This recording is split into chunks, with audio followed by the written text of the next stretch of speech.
We've gone from the single neuron to the chemical synapse. Now let's zoom all the way out and look at how billions of these cells are organized, because the nervous system has a clear architecture, and it's worth getting the map straight. At the highest level, the nervous system splits into two divisions. The central nervous system is the brain and the spinal cord, the command center where information is integrated and decisions are made. The peripheral nervous system is everything else, the vast web of nerves that carries messages between the central nervous system and the rest of the body. Think of the central nervous system as headquarters, and the peripheral nervous system as the entire communication network running to and from it. The peripheral nervous system divides again. The somatic nervous system handles voluntary movement and carries sensory information in. It's how you decide to raise your hand and how you feel the texture of this page. The autonomic nervous system runs the automatic stuff you never think about.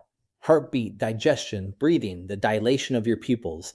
And the autonomic system has two branches that work in beautiful opposition. The sympathetic nervous system is your accelerator.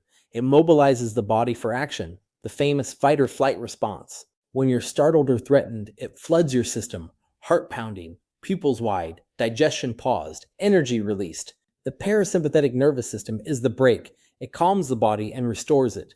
The rest and digest state, slowing the heart and turning energy back toward repair and digestion. These two are constantly balancing each other, second by second, keeping you ready but not exhausted. The spinal cord deserves special mention because it's not just a cable. It can act on its own. Reflexes like yanking your hand off a hot stove are processed by the spinal cord directly before the signal even reaches the brain. That's why you pull back before you consciously feel the pain. The system is built for speed, where speed saves you. So we now have the whole communication network in view. A central command, a peripheral web, an automatic system with an accelerator and a brake, and a spinal cord fast enough to act before thought. But the crown of all of it, the structure that makes you you, is the brain itself. And the brain has its own intricate geography, from ancient survival structures to the vast wrinkled cortex. That's where we go next.